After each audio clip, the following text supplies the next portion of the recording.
Bienvenue sur Papatriarcat. Je suis Cédric Rostin, votre hôte, et je suis ravi de vous accueillir dans ce podcast pour parler ensemble de parentalité, d'éducation, de promotion des droits de l'enfant tout en s'affranchissant du modèle patriarcal. Nous visons une société plus juste, pour toutes et tous, au travers du partage de spécialistes et aussi des vécus de nombreux parents qui cheminent. Je vous invite à nous écouter, à essayer de construire des ponts au lieu de dresser des murs, car ce n'est pas parce que nous voulons aller au même endroit que nous devons forcément prendre le même chemin, pour nous et surtout pour nos enfants.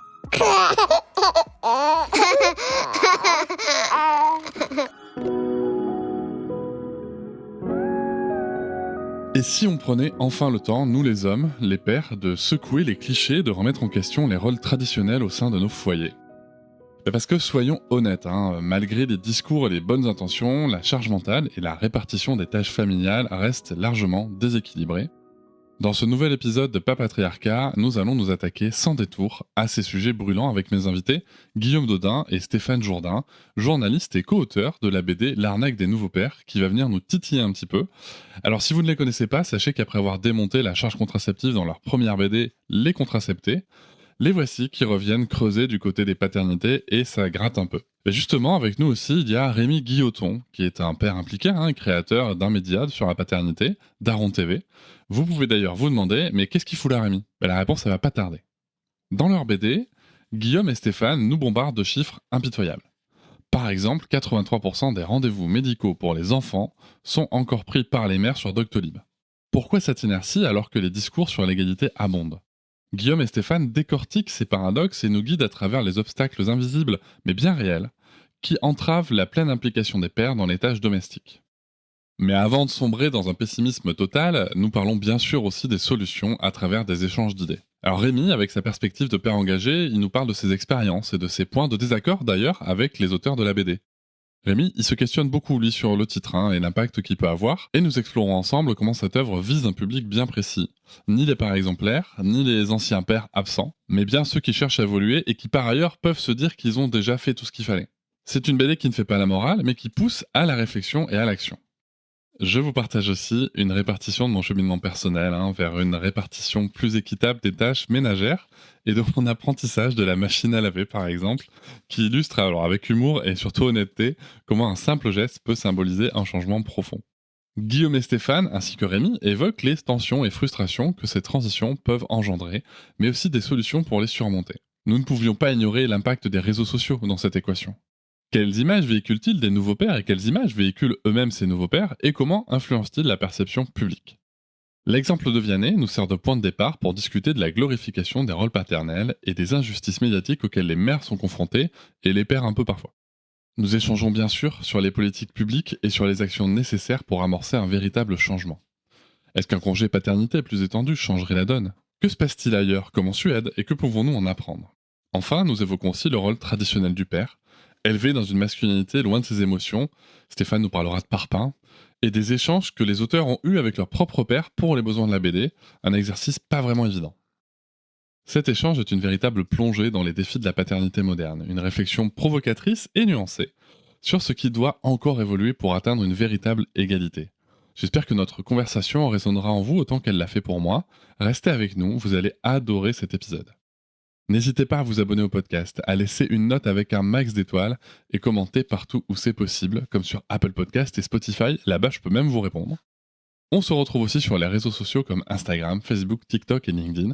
Vous pouvez aussi réagir en laissant un audio sur l'outil SpeakPipe, même depuis votre téléphone. Le lien est en description. Allez, on y va tout de suite avec ma première question. L'arnaque des nouveaux pères, quoi. C'est quoi cette idée de nom, en fait, l'arnaque, dans votre titre ? Pourquoi avoir choisi ce terme un peu provocateur pour parler des nouveaux pères ? Je vous souhaite une très bonne écoute.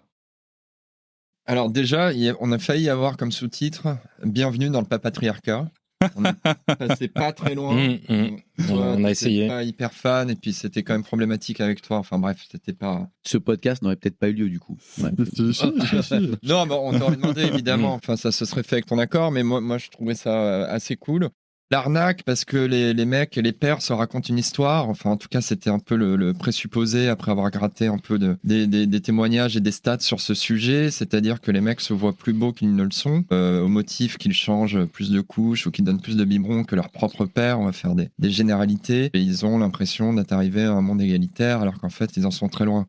Donc il y a une arnaque. Une arnaque, elle peut être préméditée ou pas forcément. On peut arnaquer quelqu'un sans l'avoir voulu avant, et donc il nous semblait que c'était un bon terme. Le terme, pourtant, il est le fruit de pas mal de discussions entre nous, avec notre éditeur, autour de nous, parce que moi, j'étais plus réticent que Stéphane. J'étais pas réticent sur le constat. Je pense que au bout du compte, il est juste. J'étais réticent, comme tu dis, sur le côté provocateur, avec plein de débats dont on va sûrement reparler un peu plus tard, mais aussi sur la capacité que ce titre a à pouvoir attirer à lui des pairs. Parce que c'est aussi le but de la BD, c'est de réussir à ouvrir la discussion avec des pairs sur leur implication, comme nous, on a essayé de l'ouvrir avec nous-mêmes sur ce qu'on fait pas bien. Et je me disais, est-ce que l'arnaque, c'est la bonne chose pour ça ?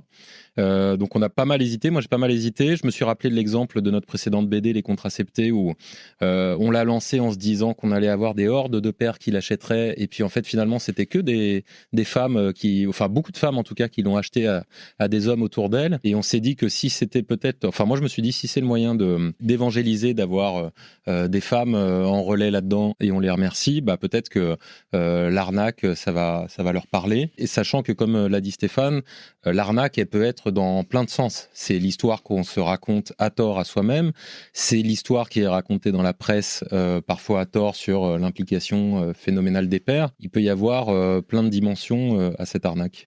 C'est vrai que dans votre BD, vous écrivez « L'avènement de ces nouveaux pères a fait naître l'espoir d'un monde égalitaire. Un mirage si on gratte un peu ». Parce qu'en plus du titre, il y a aussi une magnifique image quand même, brillante. Moi, je trouve ça brillant. Et on embrasse Antoine Grimet qui l'a dessiné. Qui est pour notre auditoire qui n'a pas le visuel sous les yeux, c'est l'image d'une femme qui gravit avec beaucoup de difficultés une montagne avec un sac à dos sur le dos, et sur ses épaules, un père qui est en écharpe, je crois, qui porte bébé, et qui se prend en même temps en photo, en selfie, sur un selfie, bien entendu, sur lequel on ne verra pas la mer, j'imagine. Et c'est vraiment, avec ce titre et cette image, c'est très impactant quand même. Alors après, est-ce que ça incitera les hommes à l'acheter ? Ma foi, ça c'est un grand débat, mais la réflexion que tu faisais sur le vecteur féminin pour atteindre les hommes, qui est notre cible, moi c'est une réflexion que j'avais eue sur mon livre « Tu vas être papa ». Pourtant qui est un titre qui est très engageant quand même pour les hommes, et en fait le constat, même avec un titre pensé, même avec des dessins pensés et tout, c'est que les femmes l'ont acheté pour leur mec. Donc après on lutte contre les stéréotypes, mais on est dans un monde dans lequel ils sont là, donc on n'a pas non plus trop le choix. Comment est-ce que vous expliquez que la charge mentale dont vous parlez dans votre livre, pour vous citer, en 1986, les femmes géraient 80% des activités parentales, en 2024, elles en gèrent encore 71%. C'est les chiffres qu'on peut trouver dans votre BD. Pourquoi est-ce que ça reste encore largement féminin ? Pourquoi est-ce qu'en 2024, les femmes continuent-elles à gérer plus de 70% des tâches parentales ? D'abord parce que la charge mentale, la prise en compte de la charge mentale est une révolution très récente, et qu'avant il n'y avait pas de mots dessus, et donc pas vraiment de réalité, en tout cas chez la plupart des hommes. Et donc s'il n'y a pas de mots, c'est pas quelque chose qu'on peut déconstruire, c'est pas quelque chose qu'on peut mettre sur la table et essayer de disséquer pour l'abattre. C'est tout récent, c'est quelques années derrière nous, et derrière il y a des millénaires de patriarcat, donc c'est pour ça que ça va si lentement. Ensuite on attend les stats qui vont arriver dans un an ou deux du prochain rideau d'enquête, et ce sera très intéressant de voir comment ça évolue. Les chiffres qu'on a les plus larges, les plus récents datent des années 2011, les 70% contre 30. Depuis, il y a eu tout un tas de petites choses un peu plus anecdotiques, mais qui montrent bien l'état de la différence.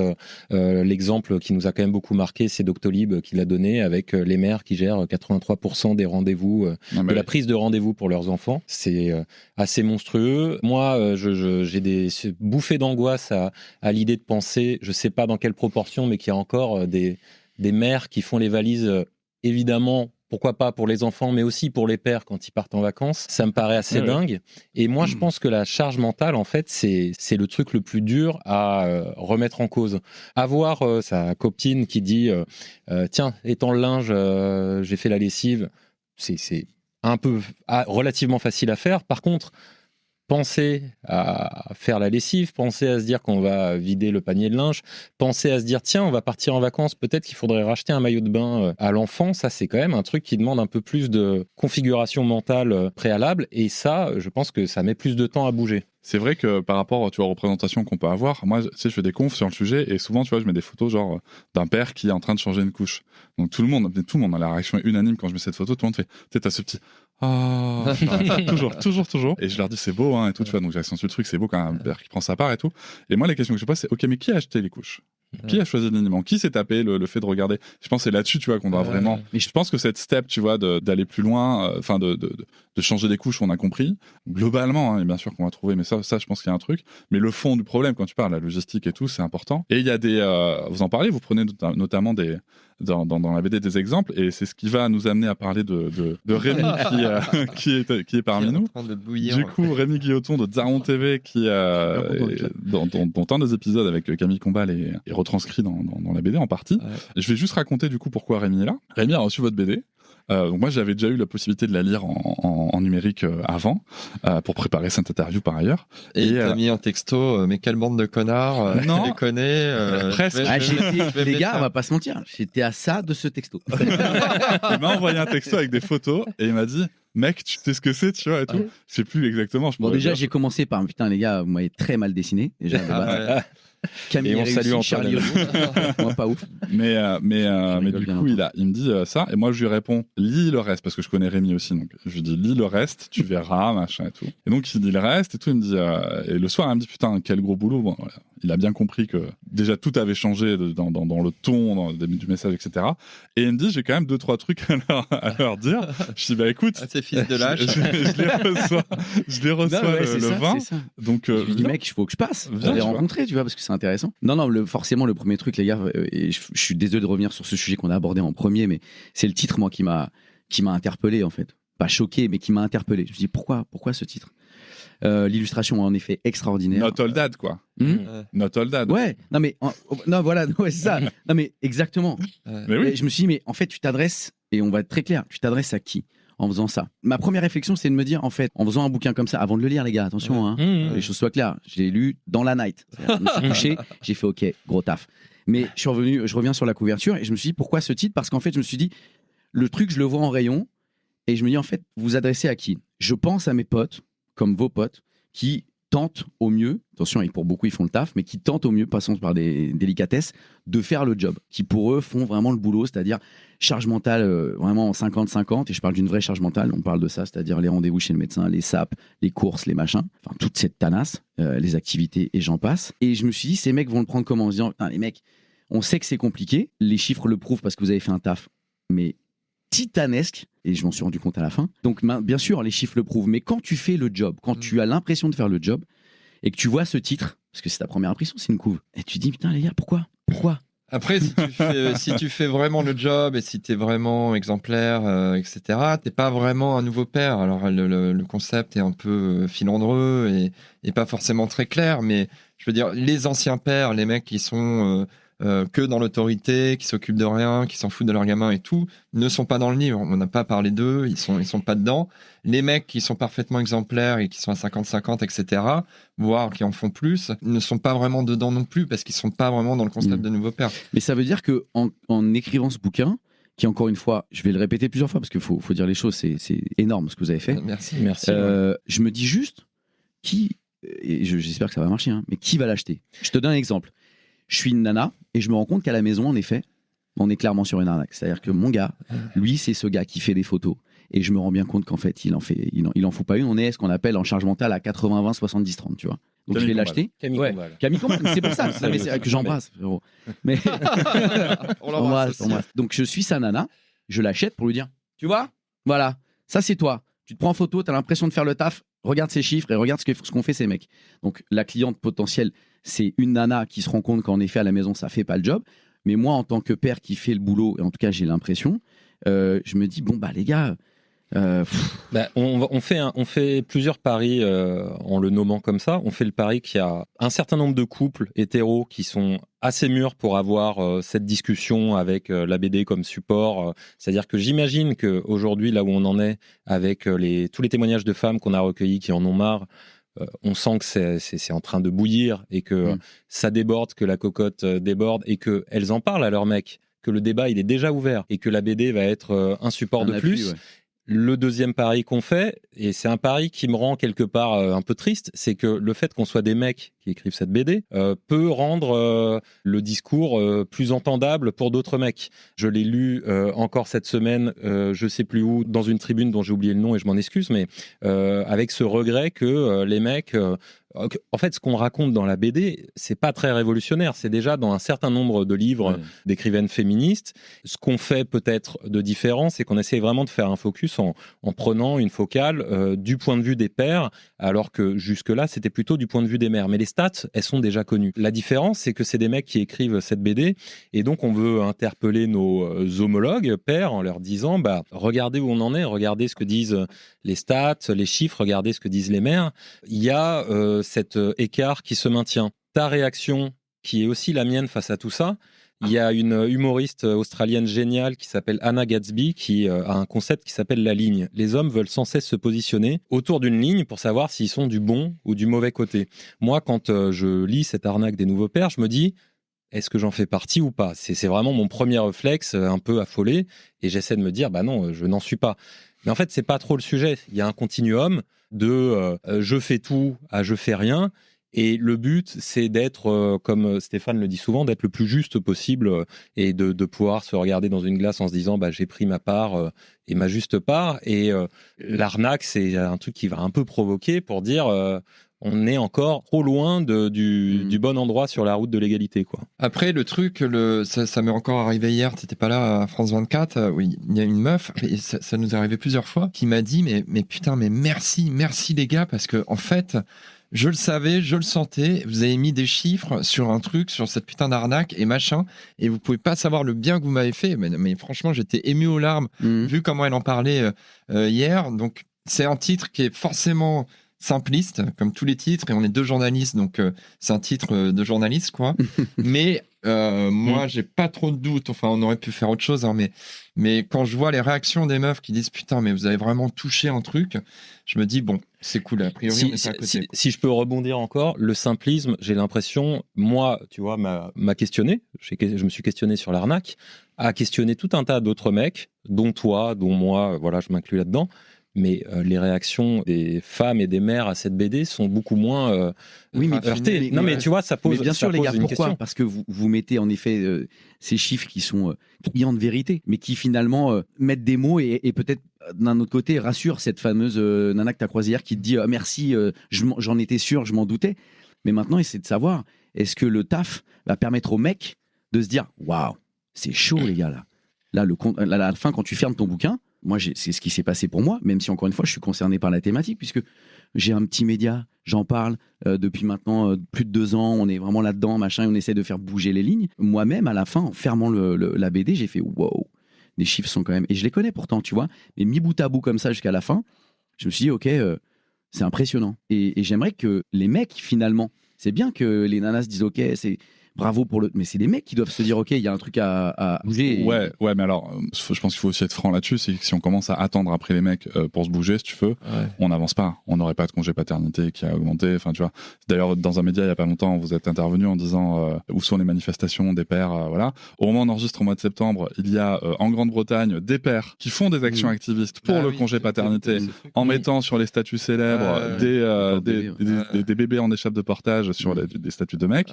En France, quel mec activiste, et moi le premier, tu vois, pourtant j'ai milité, mais on a été incapable de s'organiser, de faire quelque chose comme ça. Donc si on attend après les mecs, non. Par contre, ce qui est intéressant, c'est que, tu sais, dans les travaux comme ça, moi ce que je comprends, et je mets là les stratégies de conduite du changement que j'ai pu apprendre en entreprise, c'est que tu as des mecs qui sont déjà alliés, si tu veux, même s'ils sont pas parfaits.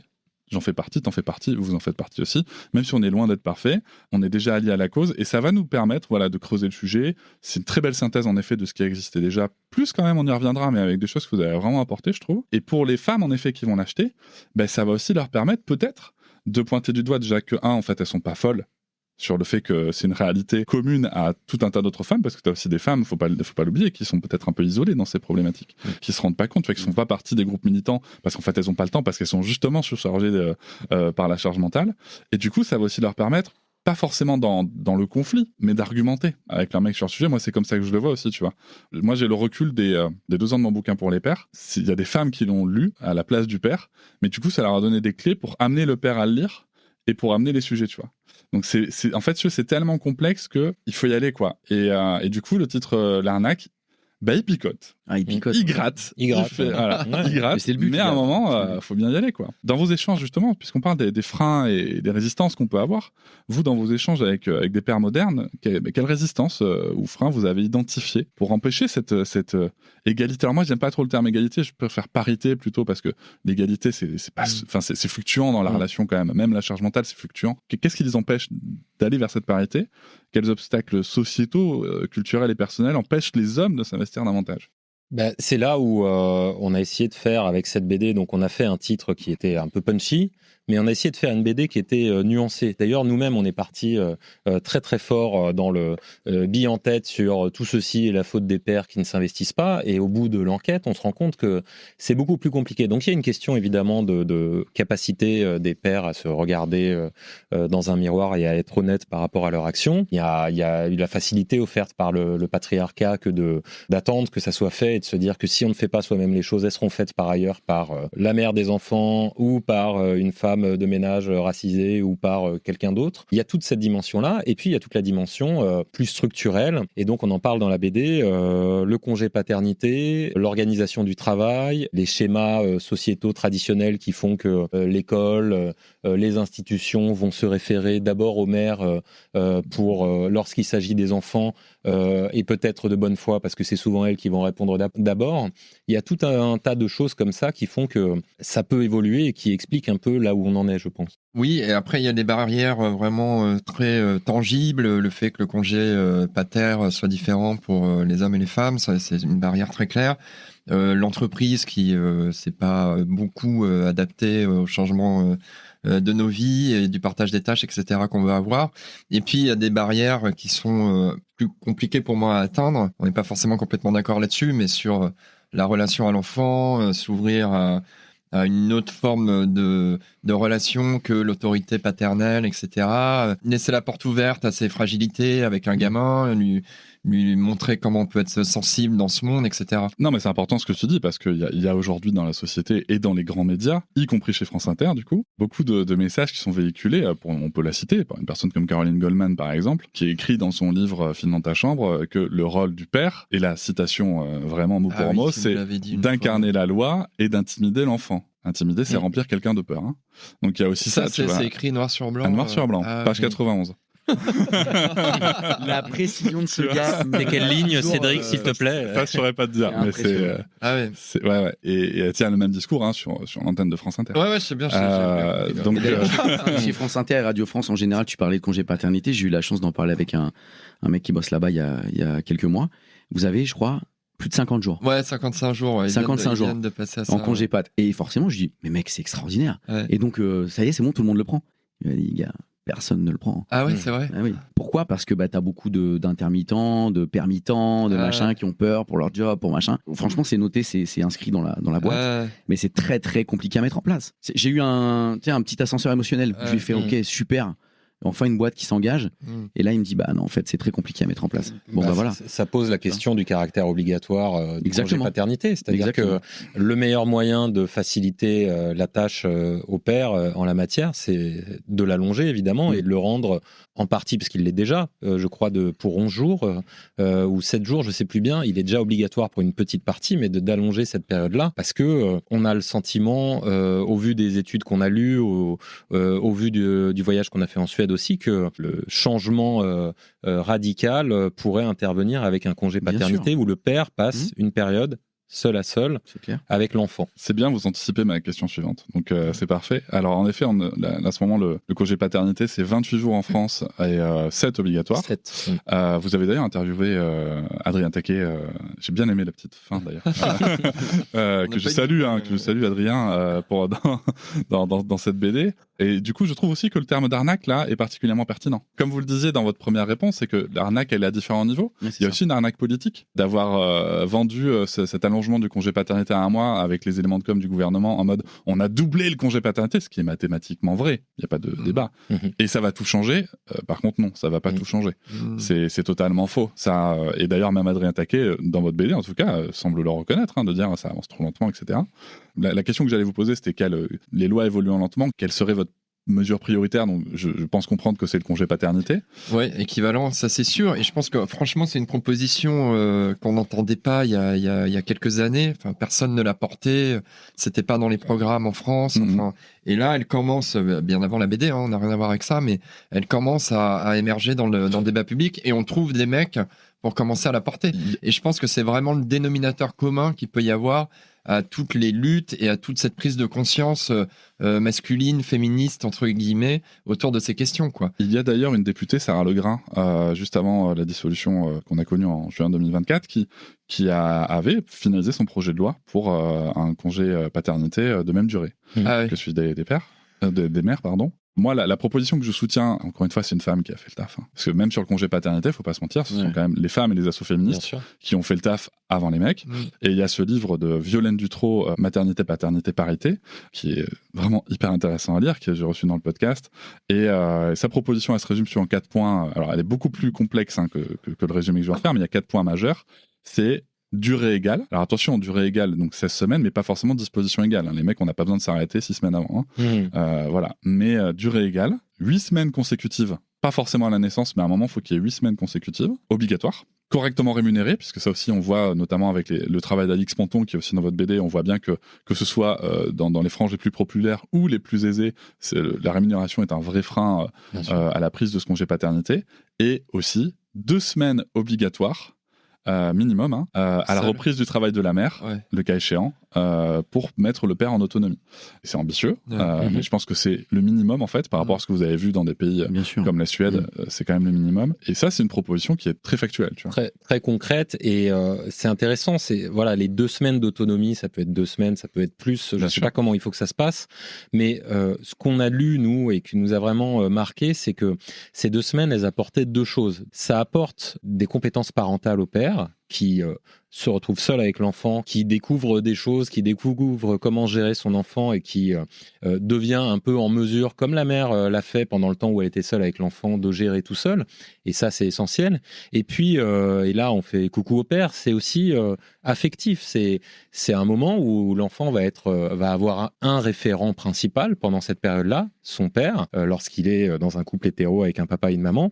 Il va avoir un référent principal et donc, il va développer un lien affectif. Et ce lien affectif, ça permet quoi? Ça permet que 3 mois plus tard, quand l'enfant marche sur un Lego, il se jette pas forcément uniquement dans les bras de sa maman en pleurant, parce qu'il sait que son père peut être là et c'est plus équilibré. Et je pense que ça, c'est quand même dans l'intérêt de tout le monde. C'est dans l'intérêt du père parce qu'il va être content de voir que son gamin ne le met pas de côté. Et puis évidemment, dans l'intérêt de la mère qui n'est pas en première ligne uniquement, quoi. C'est hyper important. Je trouve ce que tu dis, c'est que en plus, alors Violaine Dutrot, elle développe dans son essai toutes les implications économiques, sociales, en termes de justice sociale aussi, c'est vraiment passionnant. Moi, j'invite tout l'auditoire à lire Violaine, elle est fascinante. Mais il y a aussi un vrai sujet, tu vois, par rapport notamment à ce qu'on disait sur l'image du père et de notre cher ami Caroline Goldman, c'est que l'image du père qui est vendue, tu vois, dans la culture française, donc très punitif, très autoritaire, ou plutôt autoritariste, ça vient aussi du fait que, du coup, les pères ne s'intéressent aux enfants qu'au moment où il y a besoin de sévir, tu vois. C'est-à-dire vers les 2-3 ans, tu vois, au moment où il y a une certaine affirmation, au moment où il y a une expression du non, de la volonté personnelle. Et moi, je trouve, pour l'avoir vécu, tu vois, du coup, et Rémi aussi, toi, tu l'as vécu, le fait d'avoir pris soin de tes enfants très tôt et seul, moi pour l'avoir vécu par la force des choses, en fait c'est surtout que même tu vois, dans le lien père-enfant, ça va créer autre chose. Tu vas créer une relation très différente, une relation d'attachement plus profonde. Tu as pris soin en fait, et en fait tu as développé d'autres techniques déjà dans la relation. Ça a l'air de rien, mais jour après jour au fil de l'eau, tu as développé autre chose que cette vision autoritariste. Tu vois, tu as juste arrivé et dire tais-toi ou sinon sanction, etc.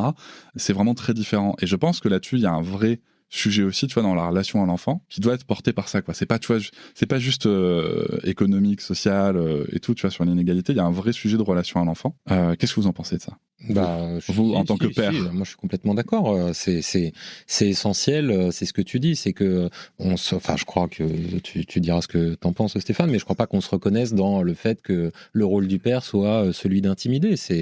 Moi, j'imagine un rôle qui est celui d'un parent neutre, comme peut l'être celui de la mère, c'est-à-dire affection, autorité, guider dans la vie, mais tout ça. Il n'y a pas de raison qu'il y ait une répartition genrée des tâches entre le père et la mère.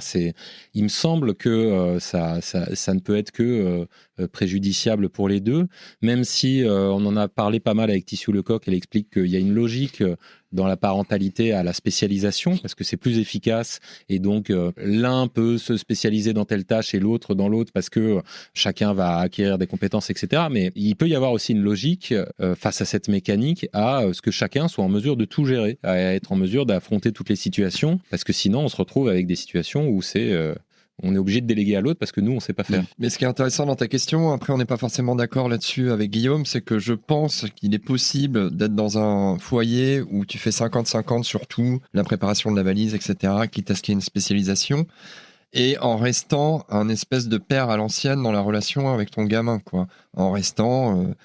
voilà, je parle souvent de parpaing, cette espèce de parpaing pas fragile, qui a une autorité, qui sait où il va dans la vie, qui n'a pas de doute, etc. Donc je pense que c'est vraiment le stade ultime de la révolution qu'on appelle de nos voeux, du changement de ton rapport à l'enfant. C'est que derrière le partage des tâches et de la charge mentale, il y a vraiment le truc en plus, c'est quel genre de parent tu es et quel genre de père tu es. Mais c'est ça en fait, c'est que dans le prendre soin en fait, notamment quand t'es seul avec l'enfant, mais en fait t'organises tout seul aussi. Tu sais, moi j'ai cette image que j'ai vécu plusieurs fois. Tu sais, tu vas au parc avec ton enfant et même tôt, tu vois. Et tu vois, je me rappelle de ce moment où on était allé au parc de la Coccinelle, près de chez moi, et je vois qu'on est 7 darons seuls avec l'enfant. Et je me dis, putain, c'est génial, tu vois, cool, tu vois. Je me dis, c'est super, il y a plein de darons qui prennent leurs responsabilités et tout. Et on arrive, il pleuvait, donc on arrive, tout le monde se regroupe un peu au moment de manger, si tu veux, sous un même préau. Et là, j'ouvre le sac que j'avais préparé. C'est pas pour me le jeter des fleurs, c'est juste qu'en fait, la réaction de tous les autres pères était assez différente. Enfin, pardon, de 5 autres pères était assez différente, parce qu'il y avait un autre père qui avait préparé comme moi. Et vraiment, les 5 autres pères ont dit à peu de choses près la même phrase. Voyons voir ce que maman nous a préparé. Tu vois, et je trouve que tu vois, dans l'autonomie d'être seul, c'est ça aussi que tu apprends en fait. Donc du coup, les valises en fait, ça suit. Tu vois, c'est juste, je sais que je peux m'occuper de mon enfant, je sais que je peux m'occuper de moi-même. Ça suit. Moi, tu vois, pour moi, je suis d'accord avec ce que tu dis, mais pour moi, ça part de l'enfant. Et après, ça se répercute dans le reste de la relation. Et pour moi, ça démarre dès la grossesse en fait. Plus tu es impliqué en tant que père dès la grossesse, c'est-à-dire les cours de préparation à la parentalité, à la naissance, plus tu montres, entre guillemets aussi, tu prouves à ta compagne que tu es investi dans ta parentalité, dans ta paternité, plus l'après sera facile. Je vous donne un exemple clair. Tu as plein de nanas qui ne font pas confiance en leur mec. Qui n'ont pas confiance en leur mec parce qu'elles se disent, OK, le gars, en fait, ne sait pas gérer puisqu'il ne s'est pas vraiment investi pendant la grossesse. Pour moi, ça part de là. Parce qu'en fait, tous ces témoignages que j'ai pu avoir dans le podcast, machin, et notamment un, qui te dit, elle est toujours là. Elle est toujours là derrière moi, elle check tout. Pourquoi elle check tout ? Parce qu'elle n'a pas vraiment confiance. Parce que tu ne t'es pas investi dès le départ, en fait. Tu étais un peu en dilettante, en disant, ouais, de toute façon, c'est elle qui gère, c'est son corps, c'est son truc. Et du coup, au moment où bébé est là, eh ben, il y a un truc de manque de confiance qui fait que on est toujours un peu derrière ton dos. On est toujours un peu à te checker derrière, comme ça. On te prépare le sac parce qu'on sait que tu vas pas le faire et que tu vas mal le faire. Là, t'es déjà en retard, quoi. Ouais, t'es déjà en retard. T'as déjà un train de retard sur ta paternité, tu vois. Et puis après, pour revenir sur ce que tu disais, je pense qu'on a aussi tous et toute notre background, tu vois. Quand tu parles de père avec son autorité, son machin, on est issus, nous, là, tous ici, de cette génération qui ont eu des pères un peu, voilà. Et comme le disent certains de mes invités, mec, il s'est intéressé à moi quand j'avais 12-13 ans et qu'il fallait changer un truc sur ma bécane. Mais moi, j'ai eu personnellement un père qui était un père à l'ancienne, mais qui n'a jamais été violent, qui était très empathique, qui était très, très doux. Et est-ce que ça m'a amené à avoir une paternité peut-être un peu plus smooth et un peu plus vraiment basée sur les émotions, sur l'écoute et sur l'investissement à fond, parce que j'avais très très envie d'être investi dans ma paternité, sans y avoir réfléchi même avant. Juste ça restait chez moi très naturel. J'entends ce que tu dis, mais j'ai l'impression que ça tend à changer parce que je ne veux pas, comme beaucoup de mes potes, être ce qu'on appelle la grosse voix. Ça ne m'intéresse pas. Et j'ai dû le dire à ma nana, qui n'a pas eu du tout cette éducation-là d'ailleurs, parce que son père n'était pas très présent dans son enfance. Mais un jour, je l'ai entendu dire, tu vas voir quand papa il a... J'ai dit non, mais il n'y a pas de tu vas voir quand papa, parce que papa, c'est pas son taf en fait. Papa, il n'a pas du tout envie d'être dans ce rôle-là. Et donc, ne me mets pas là-dedans. Parce que je ne veux pas être là-dedans, en fait. Je veux pas être la grosse voix. Je veux pas être papa qui vient et qui dit ouais, ça c'était là. Parce qu'il faut que papa gueule. En fait, je veux être à égalité. Je veux essayer de faire qu'il y ait une sorte d'équité dans notre couple et dans notre parentalité.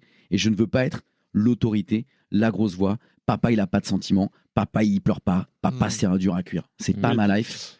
Et donc, ne me mets pas là-dedans. Mais je voulais en parler parce que c'est peut-être un peu, elle aussi, le patriarcat qui l'a foutu là-dedans, dans ce truc où on a grandi comme ça, où en gros, pour elle, c'était moi, c'était mon taf. Bah non, désolé. Mais c'est ça. Et puis en plus, le pire, c'est que ça entretient, parce qu'on a parlé de la vision proposée du père dans la culture, notamment la culture psychanalytique très présente en France.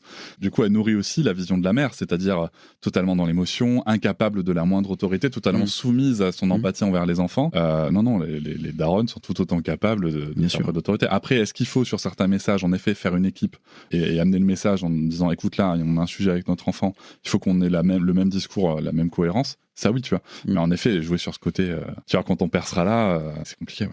Ce que tu dis sur le fait que ça se lance dès la maternité, enfin dès la grossesse, on l'a beaucoup retrouvé dans la BD, et notamment quand on a été voir Gilles Vaquier de la Baume qui fait des cours pour des ateliers du futur papa, donc des cours pour les futurs pères sur une journée où ils apprennent à changer des couches, à savoir réagir à tous les cris du bébé, à savoir quoi faire en cas d'urgence, et puis un discours plus politique sur la place qu'ils doivent prendre et le fait qu'ils ne sont pas des assistants des mamans, mais des parents à part entière. Je me permets de te dire, excuse-moi, je te coupe, parce qu'on peut saluer Gilles parce qu'il a vachement évolué là-dessus. Parce qu'au début, ses ateliers, il n'y avait pas ce discours politique-là. Ouais. Et en passant chez Victoire Toyon et tout, il a vachement fait évoluer son discours là-dessus. Ah bah, moi, je suis arrivé là-dedans.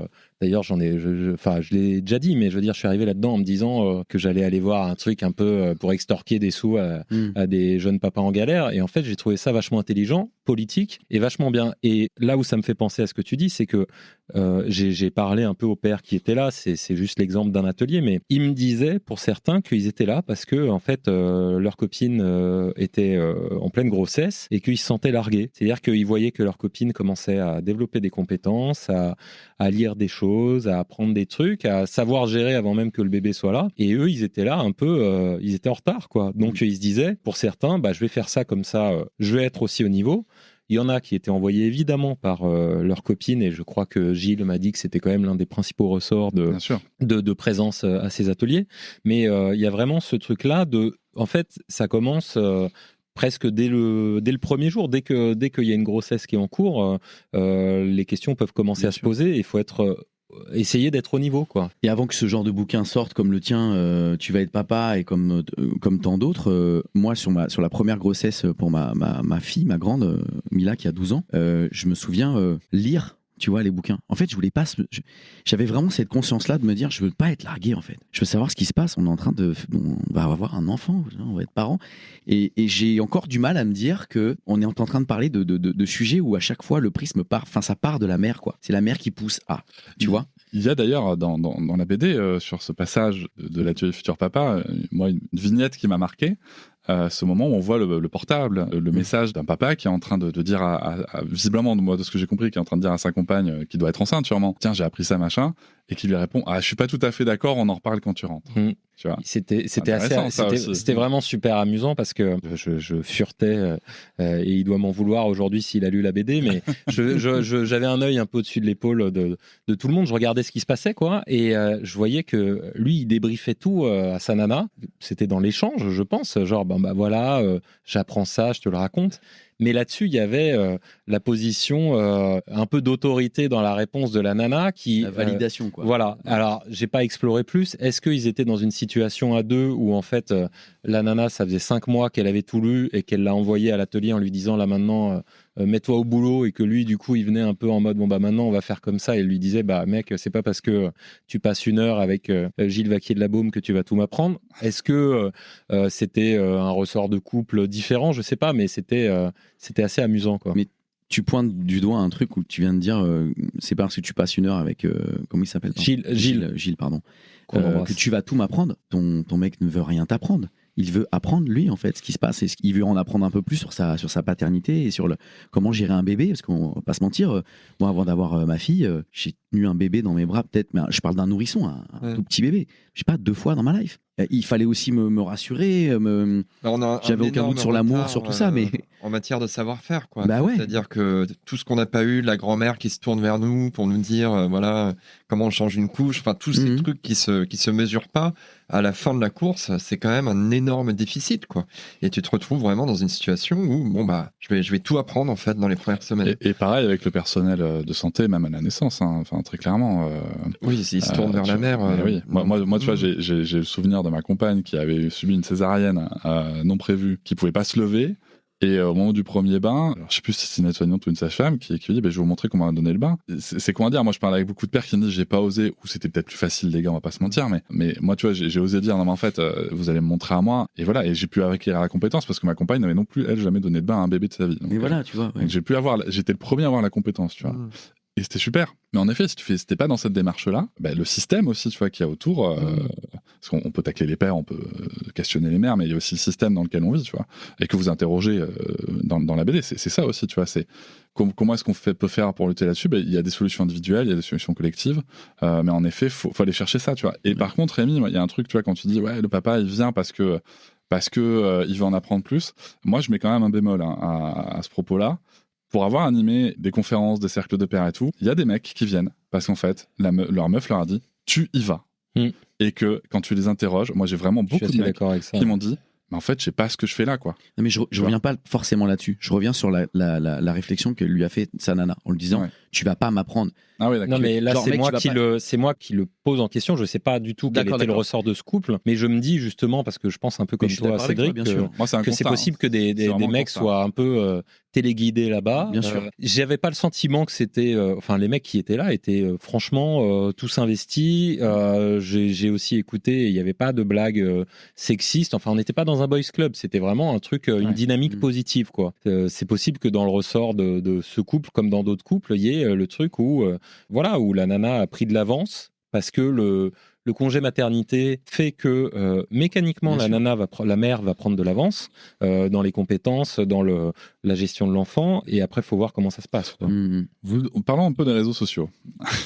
Allons-y. Vous écrivez dans la BD ces nouveaux pères qui se mettent en scène sous une pluie de likes Instagram. C'est quoi le rôle des réseaux sociaux dans la construction de cette image idéalisée des nouveaux pères ? Pensez-vous que l'hypermédiatisation des pères sur Instagram et autres plateformes aide ou freine cette évolution ?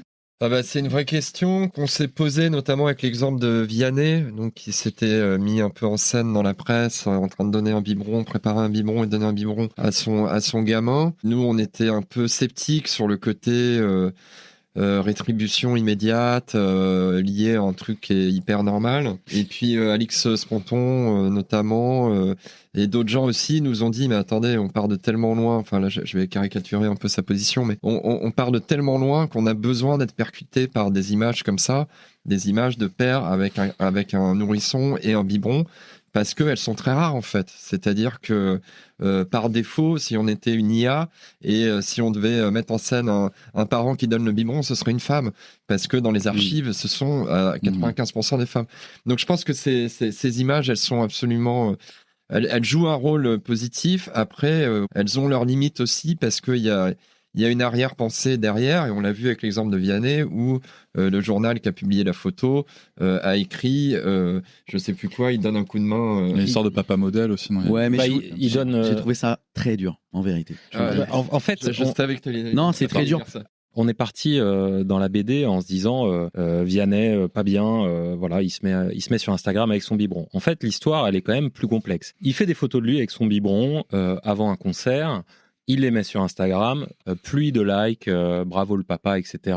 La photo est reprise par donc un magazine qui dit formidable, il est en train de filer un coup de main à sa compagne qui est violoncelliste, pardon, je sais plus exactement, mais qui a une carrière internationale, qui n'a rien à envier à Vianney. Et déjà, l'image, elle est déjà un peu, transformée par la presse magazine.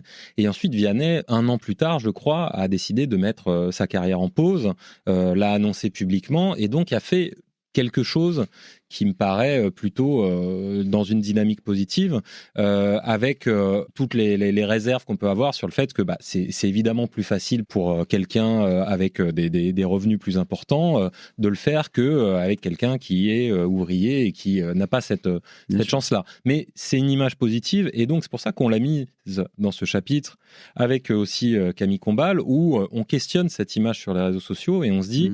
Est-ce que c'est bien? Est-ce que c'est pas bien? Il y a une tension. Je ne crois pas qu'on a de réponse définitive. Il y a une tension parce qu'il y a besoin de ces images. Il ne faut juste pas qu'elles servent à l'autopromotion. Il faut qu'elles servent à un mouvement collectif et à un changement. Moi, j'ai été très critique vis-à-vis de ça, de ces images. Moi, tu vois, même si moi, je peux me mettre en scène sur les réseaux sociaux, j'essaye d'éviter, tu vois, sur ces tâches-là, parce que j'ai vraiment cette remarque d'une amie militante féministe, qui s'appelle d'ailleurs Claire Tran, on peut la citer, salut Claire, qui m'avait dit, est-ce que tu vois des mères se prendre en photo en disant hey, je vais chercher les enfants à la crèche, je suis sorti plutôt pour aller chercher les enfants à la crèche. Non, tu le vois pas, parce qu'en fait je suis pas d'accord, tu vois. Attends. Je le dis dans le micro, rien. tu le vois pas, et c'est vrai que moi, tu vois, je me disais putain, mais qu'est-ce qu'on fait? On fait n'importe quoi. Et tu vois, au fil du temps, en discutant avec des pairs, en discutant avec des personnes dont c'est la métier, la recherche, des personnes, Alix Fronton, etc., est-ce que aussi c'est pas nécessaire, en fait, tout simplement? Est-ce que c'est pas nécessaire que, même si c'est une pluie de likes que les femmes n'ont pas, par ailleurs, que les mères n'ont pas, même si c'est une pluie de likes, même si je comprends tout à fait le côté agaçant pour l'avoir ressenti, est-ce que c'est pas nécessaire aussi, tu vois, dans notre société? Est-ce qu'on n'en est pas là, tu vois, justement, est-ce qu'on part pas de là, de dire, en fait, les darons, s'ils voient pas d'autres darons chercher les enfants à la crèche, ils croient que ça n'existe pas.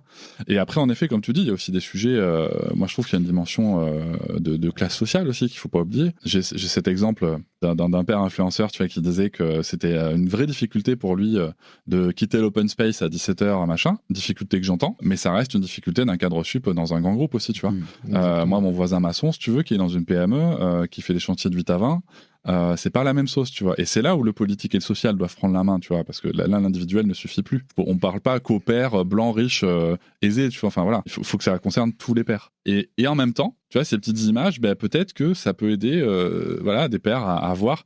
C'est vrai que tu vois, depuis, je me suis vachement détendu quand même sur le sujet. Et toi, Rémi, qu'est-ce qui t'a agacé dans ce... En gros, c'est un peu le serpent qui se mord la queue. C'est-à-dire que t'as un mec qui est en effet un artiste, qui a je sais pas combien de milliers de followers sur Insta, qui se prend en photo avec un bib. Et je suis pas d'accord sur le fait de se dire que les nanas se prennent pas en photo, c'est faux. T'as plein de comptes de mères qui se prennent en photo tous les jours dans leurs tâches quotidiennes. Aujourd'hui je fais ça, et je pourrais t'en citer 20 000. Et qui ont des likes de mères qui disent ouais, trop bien, chambé, alors qu'est-ce que t'as fait et tout, ok, des commentaires machin. Lui, il a eu une pluie de likes, comme pourrait l'avoir actuellement Clara Luciani, qui vient d'avoir un bébé. Elle va repartir en tournée. Si demain, elle pose une photo sur ses réseaux avec son bébé backstage et un biberon, on trouvera ça chambé. Et en fait, je comprends pas que tout le monde lui tombe dessus, parce que si tu veux, cette presse il a rien demandé à cette presse magazine qui dit ouais, mais on est bien d'accord là-dessus. Il fait le boulot machin. Le mec, il s'est pris en photo, il vient d'avoir un bébé, et quelques temps plus tard, je suis même pas sûr que ce soit 1 an plus tard, il dit j'arrête toutes mes tournées, je vais être investi dans ma parentalité. Parce qu'il a la possibilité de le faire, en effet, et ça rejoint ce que tu disais sur les maçons machin. Mais je ne comprends pas qu'on puisse questionner ça. Parce que si on commence à questionner tous ces mecs, et j'en suis moi aussi une preuve sur mes réseaux, parfois ça m'arrive de mettre des photos avec mes filles, machin, mais de manière très naturelle, pas du tout calculée. Je suis pas dans un truc à aller chercher du like, machin. Je suis investi. Si ça peut, en effet, peut-être donner l'envie à d'autres pères de s'investir, c'est le but de mon média, Daron TV, c'est ça, c'est de se dire ok, les gars, venez, on investit dans nos parentalités, on fait le taf et machin. Et donc, ce Vianney qui a demandé à personne, qui fait, bah ouais, c'est Vianney, donc le mec qui va avoir forcément quelques likes et quelques coms, il a rien demandé à personne, il est investi dans sa parentalité, dans sa paternité, il est très heureux d'avoir un enfant, il le poste sur les réseaux. Ouais, mais le sujet, c'est le traitement médiatique. Mais justement, il est là le problème. Qui a fait ce papier ? Qui a fait ce papier en disant ce mec, regardez-le, machin. Mais personne n'attaque Vianney, même pas dans la BD.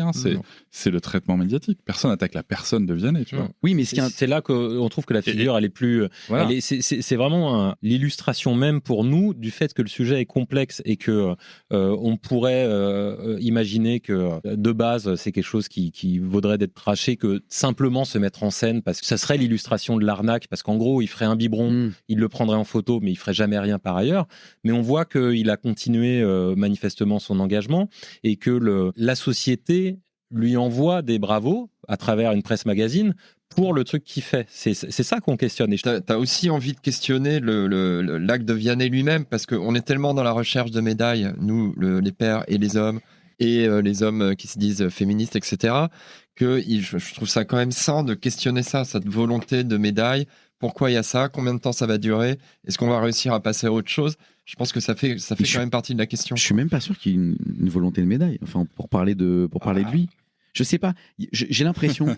Non, mais et là, Vianney déboule dans le studio, et enfin, on va pouvoir lui poser la question. Mais les gars, la seule personne qui peut répondre à ça, c'est Vianney. Voilà, mais en vérité, bon, on peut aussi prendre le truc de manière basique. Il vient d'avoir un bébé, c'est sorti dans toute la presse. Il en fait une petite photo, il est présent, il le montre. Oui, mais ce qu'on peut questionner, c'est le traitement médiatique quand même. Tu vois, parce que tu parles des photos des femmes. Alors déjà, vraiment, si tu trouves une photo d'une mère qui dit « Aujourd'hui, j'ai quitté plus tôt pour aller chercher bébé à la crèche et qui se prend en photo. » Mais je suis chaud. J'ai le phone qui est là dans ma poche. Mais faut perdre pas trop de temps avec ça non plus. Je vais c'est une heure. Mais si tu veux, mais ce qui est intéressant, si tu veux, c'est les photos des mères, les photos des pères.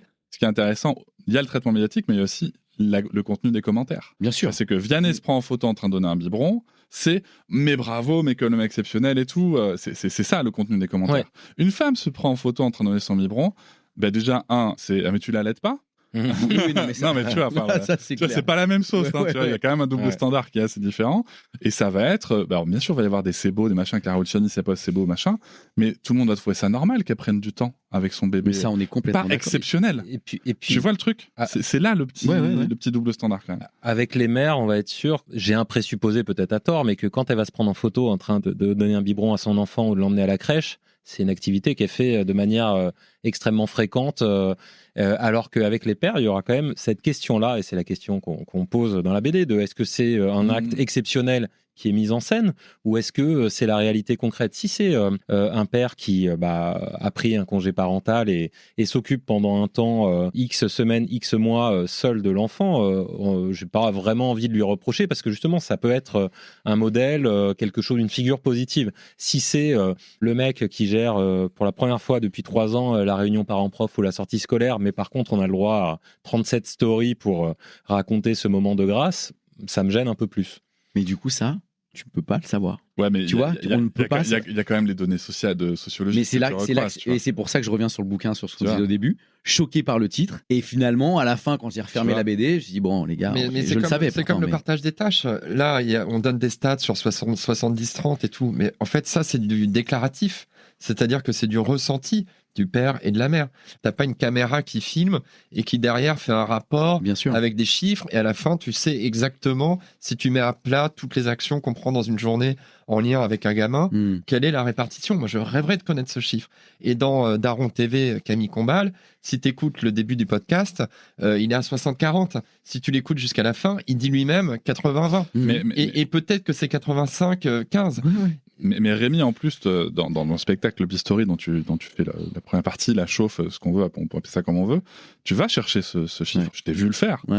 Et tu vois bien qu'il y a le chiffre en effet de 70-30, mais que quand on a les gens en face de nous, hommes comme femmes, et qu'on fait dire la vérité, en effet, on est plus proche du 80-20 quand même. Mais on est plus proche du 80 sur mon média, sur Insta, les gars. Donc dans cette tu vas chercher tes ratios, ça s'appelle Daron TV et pas Daron TV, d'accord? J'ai 80% de meufs et 20% de mecs. Pourquoi? Parce que comme votre bouquin, les gars, j'espère que ce média, c'est pas moi qui l'ai décidé, ça s'adresse donc plus aux femmes. Là tu parles des commentaires sur les réseaux sociaux? Non, je parle des personnes qui me suivent. Ton nombre dans tes followers, tu peux savoir tes followers, tu peux savoir, tu peux connaître le ratio. 80% chez moi de femmes, 20% de mecs. Et donc, le prisme de la nana vers le mec. Tiens, regarde ça, c'est marrant. Là récemment, on parlait tout à l'heure, pardon, je fais une petite digression, mais on parlait de l'éducation qui a tendance souvent à appeler la mère en premier quand il y a un souci de santé ou quoi que ce soit à l'école. J'en ai fait moi une story très nette, parce que j'aime bien aller chercher des petites infos. J'ai le papier devant les yeux où il faut mettre premier parent, numéro de téléphone, deuxième parent. Moi-même, je suis à ça, je sais pas pourquoi, de mettre ma meuf en premier. Et donc cette réflexion m'a choqué.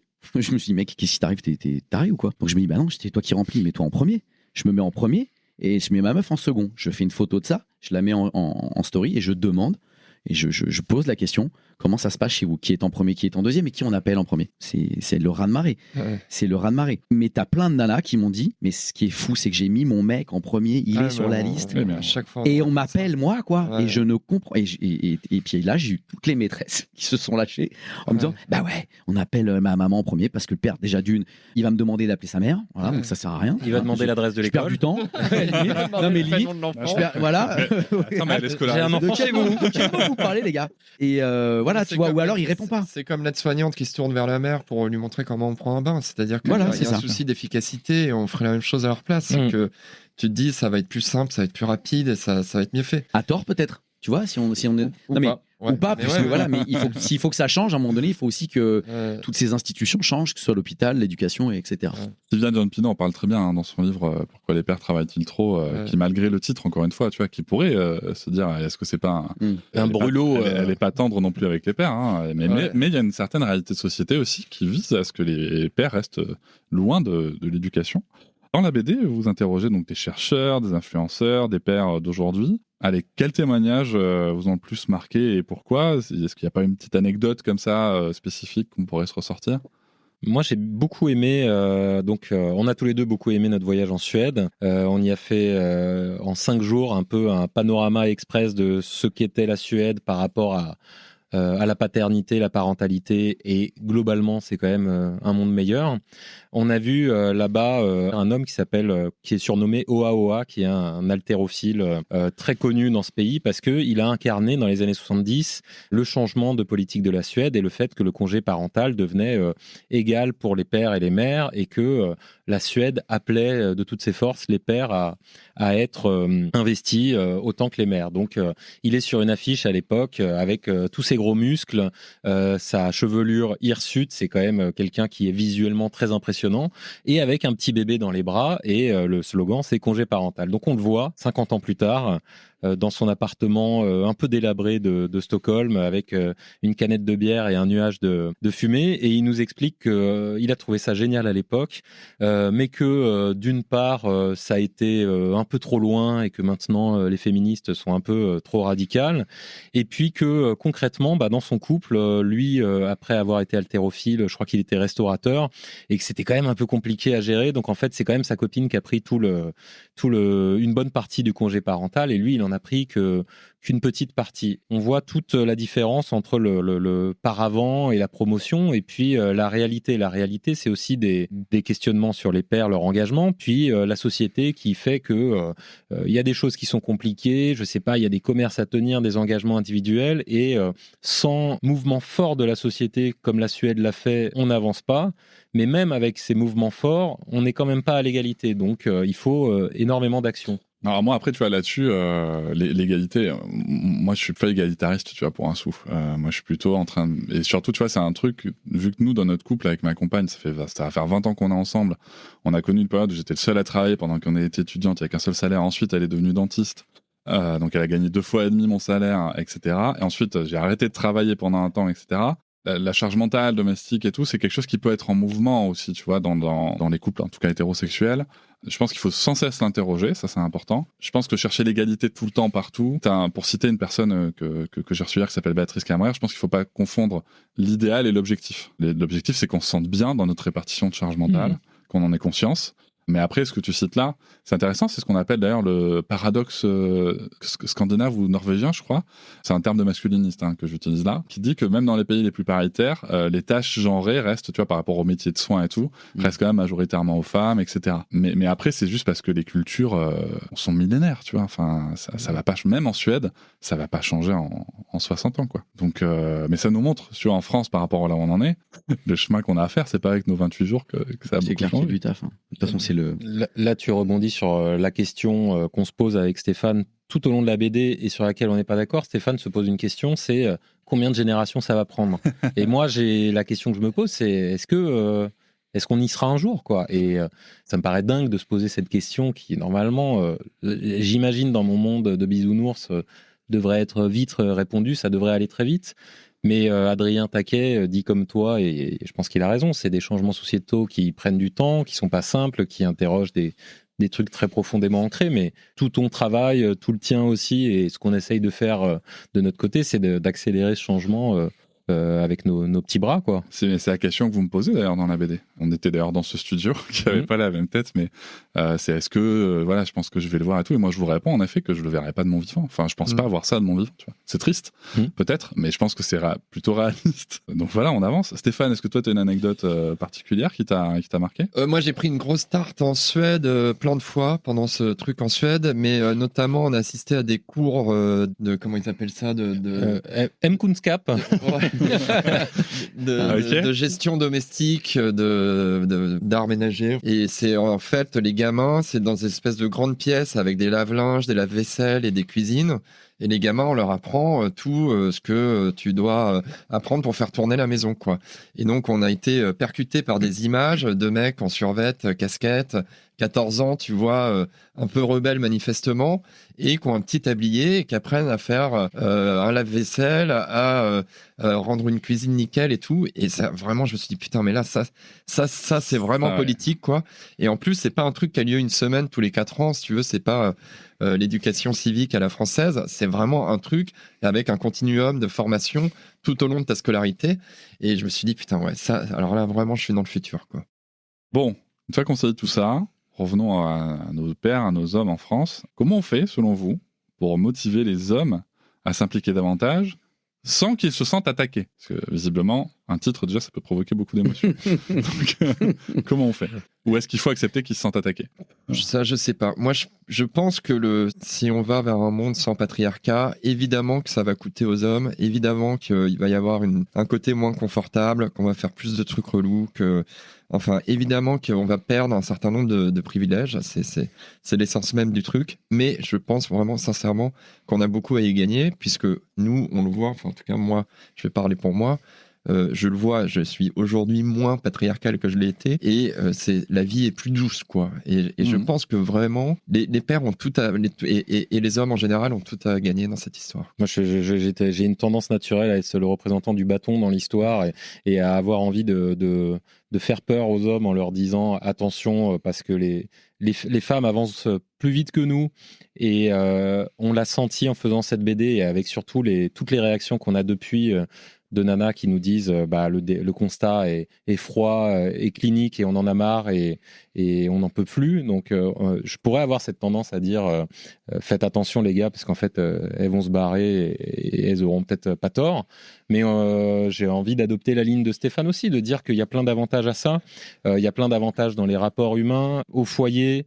On a énormément à y gagner avec ses enfants, d'être autre chose que le père parpaing, comme tu aimes bien dire. On a énormément à y gagner avec les femmes qui nous entourent. Moi, ce que je trouve génial depuis 5 ans qu'on est engagé sur qu'on fait ce travail de BD avec Stéphane, c'est que moi, il y a des copines autour de moi qui s'ouvrent sur des sujets qui, à mon avis, jusque-là, étaient quand même beaucoup réservés aux discussions de nana. C'est-à-dire que on a fait une première BD sur la contraception. Il y a des copines qui m'ont parlé de ça ouvertement, comme si je faisais partie du cercle, et j'ai trouvé ça extrêmement touchant. Et là, dans la BD, il y a tout un tas de témoignages de mères. Les mères qui apparaissent dans cette BD, c'est beaucoup des copines qui nous ont confié des choses, des moments difficiles. Et je trouve ça vraiment touchant, et je trouve ça bien qu'on puisse avoir cette discussion qui est ouverte. Et il y a vraiment un avantage à mieux comprendre la moitié de l'humanité, quoi. Et comme on rentre dans l'intime avec ces 2 BD, ça m'est arrivé hier, je sais que ça t'est arrivé l'autre jour. Maintenant, les meufs notamment nous racontent leurs problèmes de couple, les meufs ou les mecs, comme si c'est hyper marrant. Tu te retrouves dans des situations de attends, moi j'ai fait un bouquin de journaliste en train de me déverser toute ta vie et tes problèmes avec ton mec, etc. C'est marrant. Mais ça montre aussi l'état de détresse, globalement, tu vois, sur ces sujets. Là, je voudrais vous poser une question qui me tient, tu vois, en tant qu'homme, en tant que père, en tant que fils, même si c'est un mot que j'utilise pas dans ma paternité, mais qui me paraît importante, c'est dans la BD, vous avez échangé avec vos propres pères. Donc ça, c'est un truc que font pas forcément beaucoup d'hommes. Qu'est-ce que ça vous a apporté? Comment ça s'est passé? Qu'est-ce que vous avez ressenti? Je sais pas, c'est toi qui as réussi à le faire en premier, je crois. Et ça a été dur pour tous les deux. C'est un truc qu'on a repoussé tous les deux sans se le dire, mais Pourquoi l'avoir repoussé à ce point-là? C'est ça. Bah parce que c'est dur. Mon père, c'est une figure que j'aime d'amour, mais avec qui on parle pas autant que j'aimerais. Donc réussir à lui parler de ça, à lui dire tu vas apparaître dans la BD, échanger, confronter l'image que j'ai de lui avec l'image qu'il a de lui en tant que père, c'était ultra intéressant, mais pas facile. Et puis voilà, fallait affronter ça parce que c'est un peu le boss final de la discussion quelque part. T'avais de la peur quand même alors un peu. Ouais, c'est un peu, Vis-à-vis un peu de du l'appréhension. Ouais. Pas de la personne, mais du personnage. Non, ouais. du personnage ou de la situation, parce qu'en fait, moi, c'était le fait d'échanger avec mon père que j'appréhendais. Ah ouais? Ouais, parce qu'en fait, moi, mon père, tu vois, j'irais jamais lui dire, je me sens un peu déprimé en ce moment. Avec ma mère, sans problème. Et je sais que ça va engager un truc utile, intéressant. Enfin, un moment. Mais avec mon père, je ferais jamais ça. Je peux lui dire, j'ai des problèmes de fric ou je sais pas. Enfin, des trucs plus factuels, mais pas. Plus masculin. Ouais. Tu parles là quand tu parles de tu te sens un peu déprimé, tu parles de sentiments, tu parles d'un ressenti que tu vas aller vous chercher auprès de ta mère et échanger, parler de fric avec son père, parler de situation professionnelle, c'est des trucs tu vois qui sont censés être dans le pour le commun des mortels masculin quoi, tu vois.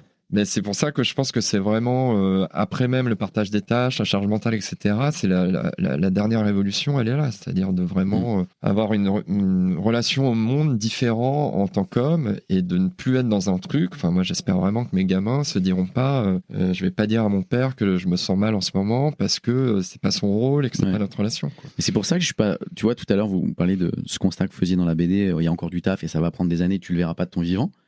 Je suis pas sûr. Tu vois, parle de ces générations-là, c'est-à-dire que là, on parle de nos pères, la relation qu'on peut avoir avec nos pères, cette facilité ou pas de se confier. Et comme tu viens de le dire, tu n'as pas du tout envie de cette situation-là avec tes mômes. Et moi, de la même manière, déjà là, on est en train de changer quelque chose. Moi, je pense que ça a bougé. Là, il y a une strate qui bouge fort. Mais à quelle échelle dans la société, tu vois sans l'impulsion, vous êtes allé en Suède, vous avez vu l'impulsion politique et sociale qu'il y a eu dans les années 70, que ce soit vis-à-vis des congés parentaux, mais aussi des violences faites aux enfants dès 79. Tu vois, nous, en 2019, je reprends cet exemple, tu vois, si on sort même de la paternité, en Suède, en 79, interdiction des violences faites aux enfants, campagne sur toutes les bouteilles de lait, création de numéros, de contenu sur les télés publiques et tout. En France, 2019, tu as une loi qui sort, 2-3 articles pour dire qu'on interdit la fessée et terminé, quoi. Tu vois, je veux dire, et c'est pareil sur les paternités, tu vois, on est... moi, je mets juste vraiment un gros bémol sur attention à ne pas tomber dans le piège de la bulle, tu vois, dans laquelle on réfléchit, dans laquelle on discute. Est-ce que tous les pères ont accès à ça ? Bien sûr. Est-ce que s'il n'y a pas de sursaut politique et social, ça va bouger ? Et tel que je vois la politique évoluer en France, tu vois, on est plutôt en train de parler de retour d'autorité. Tu doutes de Michel Barnier, toi. Exactement. Ouais.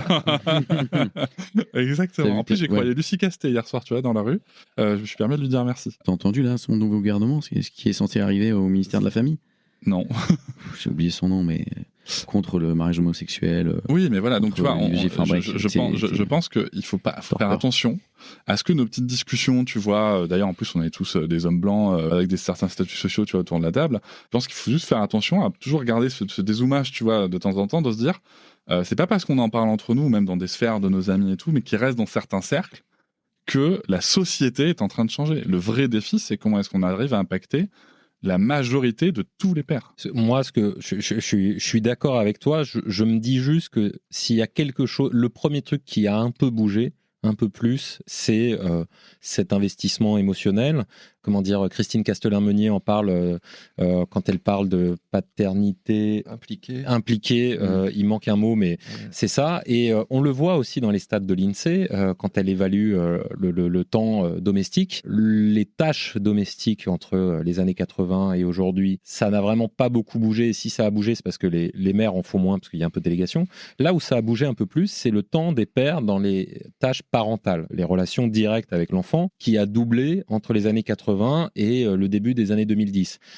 Ça reste inférieur à la mère, ça reste sur les tâches les plus qui créent du lien direct avec l'enfant ou qui sont visibles socialement, mais il y a un mouvement qui est quand même, je pense, un peu plus fort là-dessus. On est d'accord, après, c'est pas généralisé, on n'y est pas encore du tout dans une situation égalitaire, mais je pense que là-dessus, il y a quelque chose où les pères voient un peu plus l'intérêt qu'ils ont à être avec les enfants, mais on a voulu aussi questionner dans la BD l'autre dimension, c'est quand on a des enfants, il suffit pas de jouer avec, il y a aussi toute une logistique derrière et qui rend dingue, à juste titre, les mères. Je voudrais revenir sur ma question quand même sur vos papas, parce qu'on va pas s'en sortir aussi facilement. Vous avez évoqué la peur de déclencher cette discussion, en tout cas l'appréhension c'est peut-être le mot plus adapté. Mais du coup, moi je m'intéresse ensuite à ce que vous avez ressenti pendant. En voyant les ouvertures, il y a quand même des mots aussi, voilà, où il y a aussi, en tout cas dans la BD, tel que c'est retranscrit, il y a je sais plus quel père, mais voilà, qui referme un peu la porte, disant c'était notre époque, c'était ceci. Bon, on va pas creuser plus loin. Qu'est-ce que vous avez ressenti un peu pendant, et aussi qu'est-ce que vous ressentez après? Est-ce que ça vous a apporté quelque chose? Est-ce que c'est quelque chose qu'on pourrait encourager les autres hommes à faire? Moi, pendant, c'est toujours la même histoire. J'ai trouvé ça hyper doux et hyper agréable d'avoir ce genre de discussion, donc très intime, vraiment au sens premier du terme, avec mon père. Et donc après aussi, j'ai vraiment eu, ça m'a vraiment fait du bien et me confirmer dans l'idée que voilà, il faut essayer d'être moins des parpaings et de s'ouvrir plus à ses fragilités, ses sensibilités, et être moins fermé au monde et en tant qu'homme.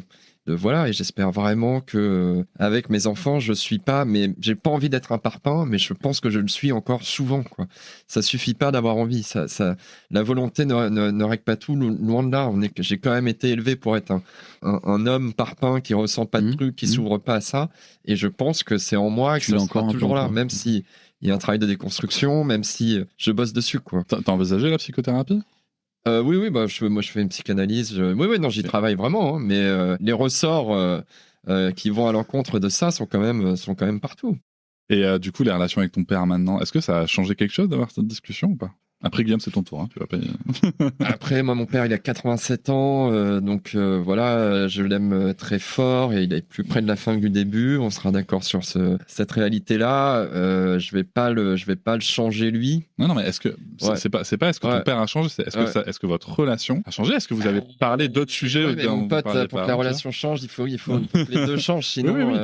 Mais peut-être est-ce que toi, tu vois, ça t'a débloqué un truc du genre, tiens, là, je me sens un peu déprimé, je vais peut-être le dire aussi à mon père. Je sais pas, tu vois, je te pose vraiment la question. Après, c'est oui, c'est non, il n'y a pas de. Non, il y a aucun jugement. Non. En vrai, non, parce que mon père, il est tout en discrétion et il sera mal à l'aise si je viens le voir en lui disant. Ok. Un truc comme ça, quoi. Guillaume. Très bonne question. Je sais pas si je crois pas que ça a vraiment changé quelque chose. Ce que ça a changé, c'est ma perception de lui en tant que père, où il m'a dit, il m'a raconté des passages de mon enfance. Il a eu toute une époque où il travaillait beaucoup de nuit, mais en fait, il me racontait que du coup, ça faisait qu'il y avait certains moments où c'était lui qui s'occupait de moi et peut-être plus que ce que je le pensais, par exemple sur les couches, sur des choses comme ça, et où il était à la fois un peu plus en première ligne et en même temps, il y avait le fait de travailler de nuit faisait qu'il était un peu bloqué sur la possibilité d'être là. Il était en décalage forcément et que pour le dire de manière très raccourcie, c'était pas toujours de sa faute si il en faisait pas autant que ma mère. Donc ça, c'était vraiment intéressant. Après, est-ce que cette discussion, elle a permis de modifier les choses à la longue, de changer la relation à la longue? Pas forcément. Disons que je sais que en cas d'extrême urgence et de besoin impérieux, il sera toujours là. Est-ce que sur la discussion du quotidien, c'est à lui que je vais me confier s'il y a quelque chose qui ne va pas et à lui que je vais penser en premier ou même en deuxième? Peut-être pas, parce que c'est pas dans sa culture, dans son éducation d'être ouvert là-dessus, mais toute la BD, elle a aussi servi à dire que tout ça, c'était des choses qui nous dépassaient aussi un peu, c'est des choses structurelles. Moi, je vois bien quelle a été la manière dont il a grandi, dans un milieu très populaire, très difficile.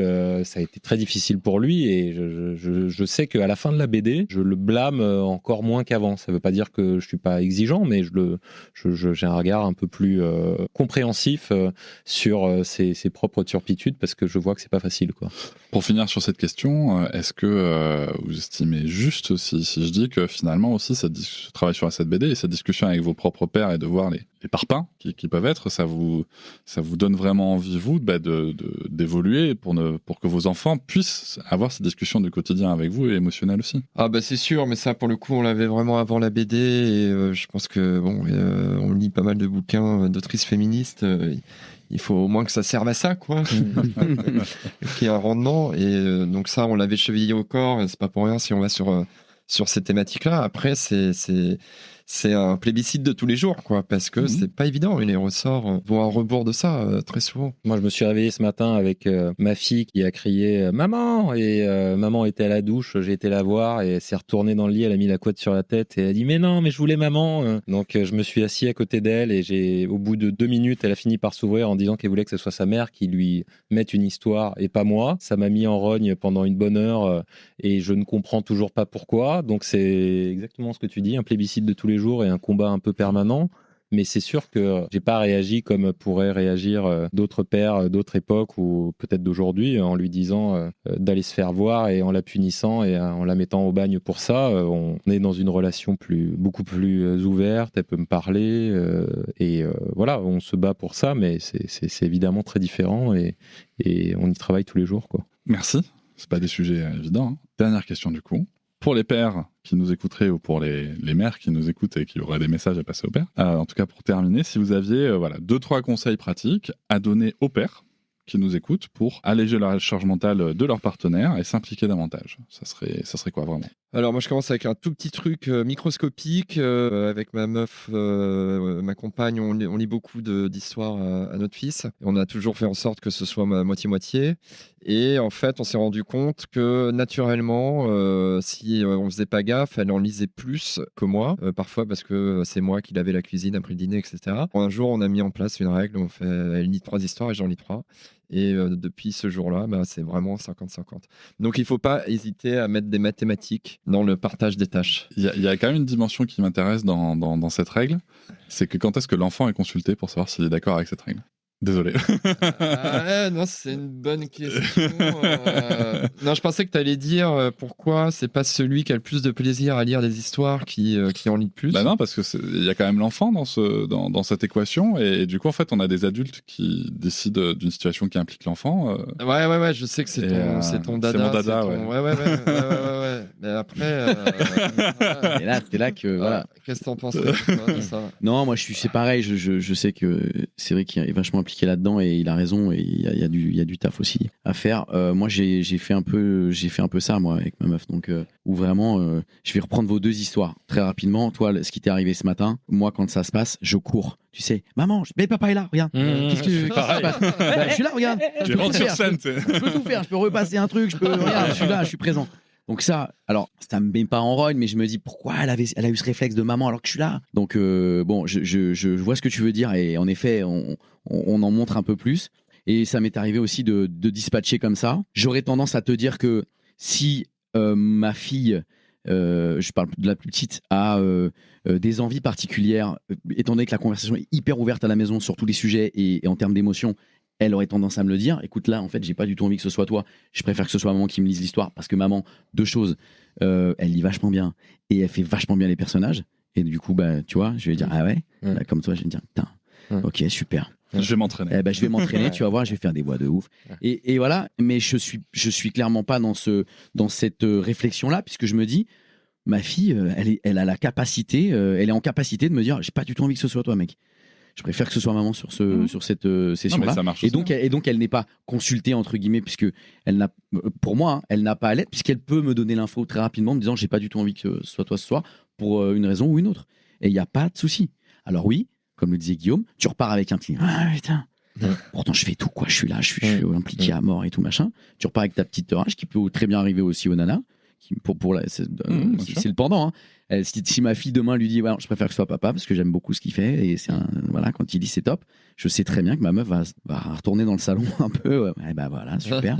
Tu vois, bon, je suis partagé. Tu vois, oui, il y a pas d'avis. Je ne demande pas l'avis, je la mets pas au centre de cette décision. Mais en revanche, si elle a un truc à dire, let's go, il y a pas de problème.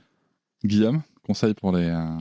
Les conseils, et là on s'inspire évidemment de plein d'écrits féministes, mais c'est La liste, on en a eu une bonne illustration quand on a fait la soirée de lancement de la BD. Un couple hétéro nous en a parlé. Ils étaient persuadés, surtout le mec, je pense, d'être dans une belle équité des tâches. Et puis la nana était un peu moins d'accord et ils ont décidé de faire toute une liste. Et vraiment, le mec il était déjà venu sur nos précédents projets, donc c'est pas du tout un mec mascu et qui prend toute la place.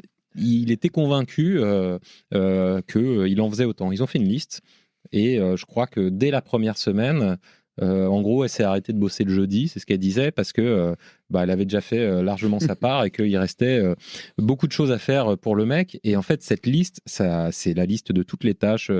On peut tout mettre dessus, c'est complètement ouvert, de tout ce que chacun fait dans la maison. J'ai ramassé 3 chaussettes, on peut le mettre.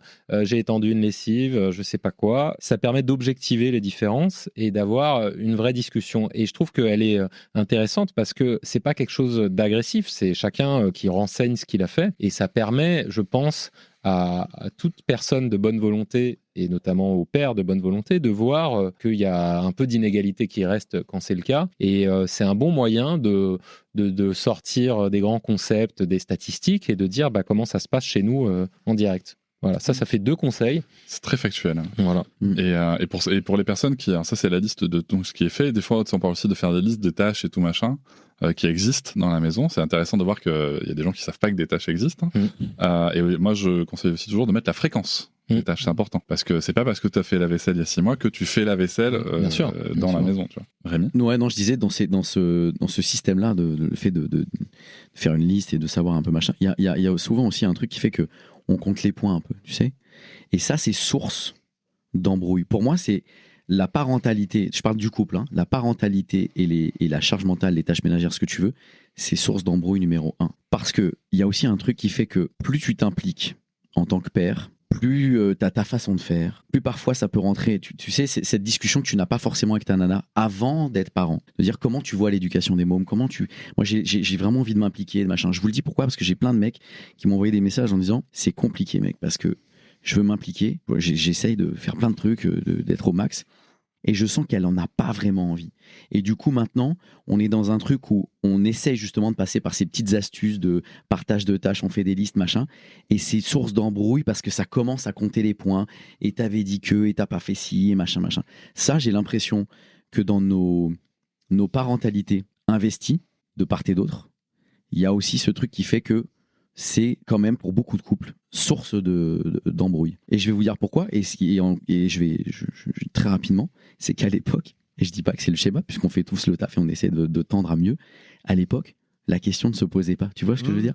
Ce truc de papa qui rentre du taf, qui pose sa mallette et maman qui a fait tout le taf avec ce côté. Elle est mère au foyer, elle a le temps, elle peut kiffer sa vie et se reposer alors qu'elle en a fait toute la journée.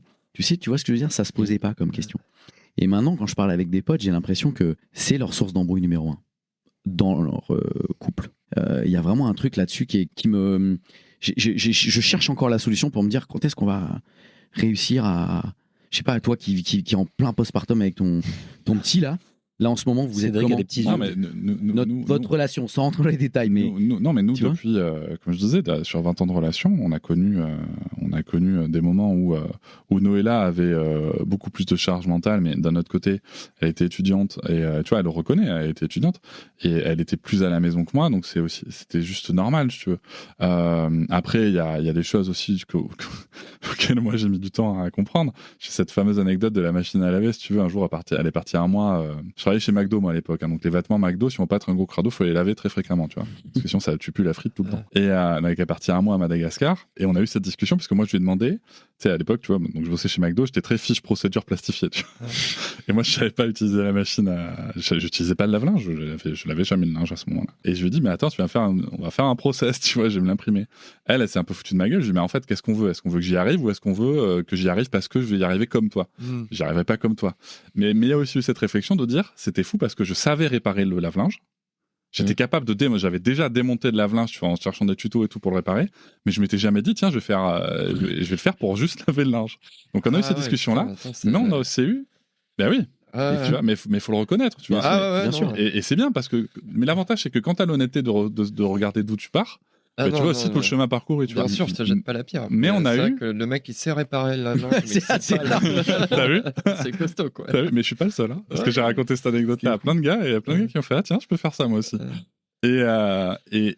Et à contrario, si tu veux, quand j'ai arrêté d'être en emploi en entreprise, donc en 2020, quand je me suis retrouvé, moi, à faire plus, parce que, et même actuellement, je fais, alors peut-être pas actuellement, parce que le congé maternité entre-temps, donc cette année, elle va être un petit peu différente, mais je me suis retrouvé à faire plus de choses, de tâches numéraires, si tu veux, à la maison.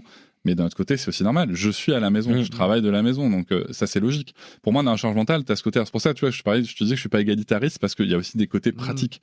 Par contre, moi, dans la charge mentale, il y a vraiment le côté considération du temps de l'autre. Je m'explique. Ramasser 3 chaussettes parce que l'autre a pas été foutu de mettre ses chaussettes dans le bac à linge. Pour moi, se dire que tu considères que l'autre va passer derrière toi et donc tu considères que son temps et son énergie sont moins précieux que le tien. Et pour moi, ça, c'est un vrai problème. C'est la première dimension qui me pose vraiment problème. Et que moi, même si c'est logique que je fasse plus la vaisselle, que je nettoie plus le sol, etc., parce que je suis là, en fait. Moi, je peux les lancer, les machines, tu vois, la journée, donc normal. Mais que je ramasse tous les jours, en cas exceptionnel, bien sûr, si on est en retard ou quoi, l'assiette qui a été laissée poser traîner, parce qu'à un moment, on a hébergé quelqu'un qui faisait ça tout le temps, et ça m'a saoulé, tu vois, en mode, mais tu vas bien passer, c'est bon, tu vas t'en occuper, ça dure pas longtemps, mais si ça dure pas longtemps, fais-le, en fait. Donc ça, c'est le premier point. Et le deuxième point, c'est la compétence. Aujourd'hui, dans mon couple, je sais que si Noël écoute, ça va la crisper un peu, mais malheureusement, c'est la réalité. Je sais faire tout ce que Noël a fait, mais l'inverse n'est pas vrai. Parce que pavé dans la mare. Parce que j'ai investi des tâches de soins parentaux, si cela. Elle n'a pas investi des tâches de bricolage, de tondre, de s'occuper du jardin, de gestion de la piscine, etc. Elle ne sait pas réparer un lave-linge. Donc ça peut, tu vois, ça peut. Et pour moi, il y a ce côté-là. C'est la considération. Pour moi, les 2 points majeurs, c'est la considération et la compétence. Mais c'est ce que vous disiez tout à l'heure, c'est la spécialisation. Est-ce que je suis capable, si l'autre n'est pas là, est-ce que je suis capable de tout faire?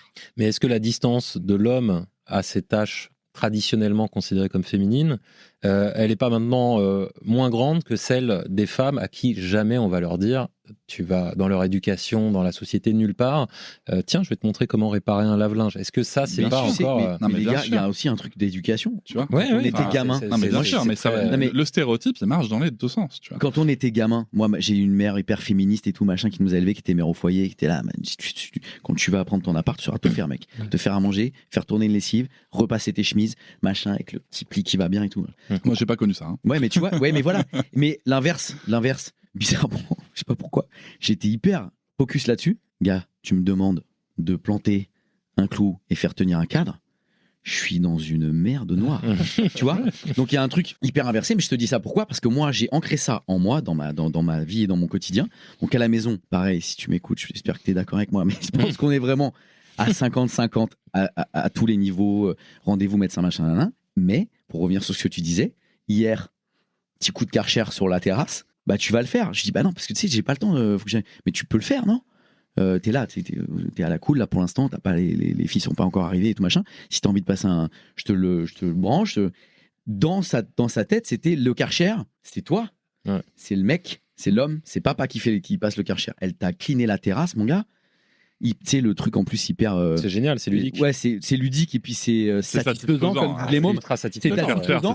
Et je suis rentré, elle m'a dit, regarde la terrasse comme elle est. Mais même tondre, moi tu vois. Et je dis, bah tu vois, je veux dire, c'est même pas une question que tu peux le faire. Bien sûr que tu sais le faire, il y a pas de souci. C'est juste que t'étais bloqué dans un truc, voilà, non, ça c'est vraiment une tâche pour mon mec, c'est une tâche masculine, tu vois. Et c'est ça aussi qui finalement on déconstruit. C'est ça aussi qu'il faut aller chercher, parce que aussi dans l'éducation qu'on va fournir à nos enfants, on a une Adelphi, donc on a une fille et un garçon. Et moi j'ai envie que mon garçon il sache qu'il peut faire la lessive, qu'il peut ceci, cela, bien entendu. Mais j'ai aussi envie que ma fille elle sache qu'elle peut planter des clous, d'ailleurs elle adore ça, et qu'elle peut tondre, etc. Bien sûr. Ça va aussi dans ce sens-là. Tu vois. Et pour revenir sur un truc rapide, où je reviens là-dessus, on se dit que forcément tout ça va prendre énormément de temps et que les charges machin, je sais plus qui disait que, et tu vas me le confirmer, vous aussi les gars, nos enfants nous regardent plus qu'ils nous écoutent. Est-ce qu'on est d'accord avec ça? En Suède, tu as ce proverbe qui dit que nos enfants ne deviennent pas ce qu'on dit, mais deviennent ce qu'on fait. Voilà. Et tu as mon ami André Stern qui dit que nos enfants deviennent principalement tels que nous les voyons, mais aussi tels qu'ils nous voient.